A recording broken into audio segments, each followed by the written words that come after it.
Doctor sir Hari Singh गौर का जन्म महाकवि पद्माकर की नगरी ग्राम सागर जिले के शनिचरी टोरी गांव सागर मध्य प्रदेश के एक निर्धन परिवार में 26 नवंबर 1870 को हुआ था।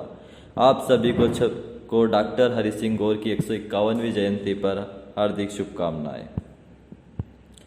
सागर विश्वविद्यालय के संस्थापक, शिक्षा शास्त्री, ख्याति प्राप्त विधिवेता, न्यायविद, समाज सुधारक, साहित्यकार, कवि, उपन्यासकार तथा महान दानी एवं देशभक्त थे।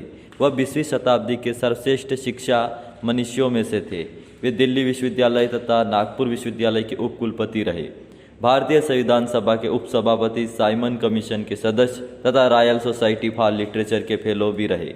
उन्होंने कानून, शिक्षा, साहित्य, समाज सुधारक, संस्कृति, राष्ट्रीय आंदोलन, संविधान निर्माण आदि में भी योगदान दिया। उन्होंने अपनी गाड़ी कमाई से 20 लाख रुपए की धनराशि से 18 जुलाई 1946 को अपने जन्मभूमि सागर में सागर विश्वविद्यालय की स्थापना की तथा वसीयत द्वारा अपनी निजी संपत्ति से 2 करोड़ रुपए दान दिया। इस विश्वविद्यालय के संस्थापक उपकुलपति तो थे ही, वे अपने जीवन के आखिरी समय 25 दिसंबर 1949 तक इसके विकास व सहेजने के प्रति संकल्पित रहे। उनका स्वप्न था कि सागर विश्वविद्यालय कैम्ब्रिज तथा ऑक्सफोर्ड जैसी मान्यता हासिल करे। उन्होंने 2.5 वर्ष तक इसका लालन पालन भी किया। डॉक्टर सर हरि सिंह गौर एक ऐसा विश्व स्तरीय अनूठा विश्वविद्यालय है जिसकी स्थापना एक शिक्षाविद के दान द्वारा की गई थी।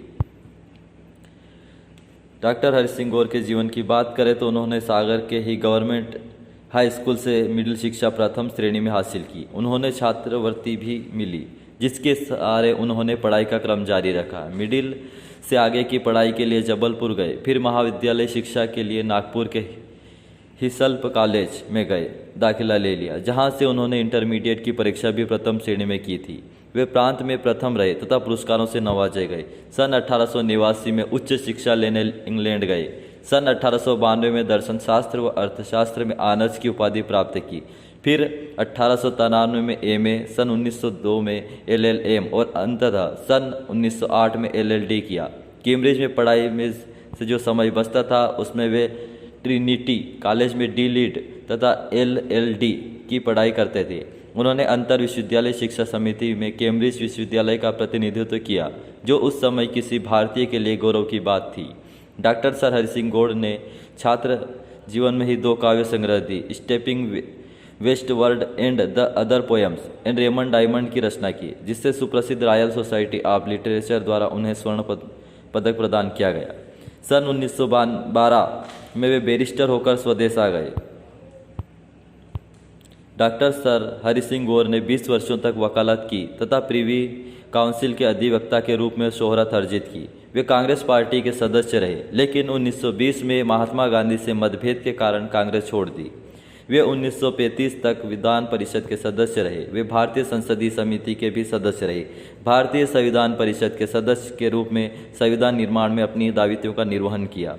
विश्वविद्यालय के संस्थापक डॉक्टर सर हरि सिंह गौर ने विश्वविद्यालय की स्थापना के बाद नागरिकों को अपील कर कहा था कि सागर के नागरिकों सागर विश्वविद्यालय के रूप में एक शिक्षा का महान अवसर मिला है। वे अपने नगर को आदर्श विद्यापीठ के रूप में स्मरणीय बना सकते हैं। यह भी एक संयोग ही है कि स्वतंत्र भारत इस विश्वविद्यालय का जन्म एक ही समय हुआ। डॉक्टर सर हरि सिंह गौर को अपनी जन्मभूमि सागर में उच्च शिक्षा की व्यवस्था न होने का दर्द हमेशा रहा। इसी कारण द्वितीय विश्व युद्ध के पश्चात ही इंग्लैंड से लौटकर उन्होंने अपने जीवन भर की गाड़ी कमाई से इसकी स्थापना कराई। वे कहते थे कि राष्ट्र का धन न उसके कल कारखानों में सुरक्षित रहता है, न सोने चांदी के खदानों में, वह राष्ट्र के स्त्री पुरुषों के मन और देह में समाया रहता है। डॉक्टर हरि सिंह गौर की सेवाओं के प्रति सम्मान प्रकट करने के लिए भारतीय डाक वतार विभाग ने 1976 में एक डाक टिकट जारी किया, जिस पर उनके चित्र को प्रदर्शित किया गया है। डॉक्टर हरि सिंह गौर ने 7 लाइव शीर्षक से अपनी आत्मकथा लिखी है। अपनी आत्मकथा में अपने जीवन के सभी पहलुओं पर बड़ी बेबाकी से लिखा है।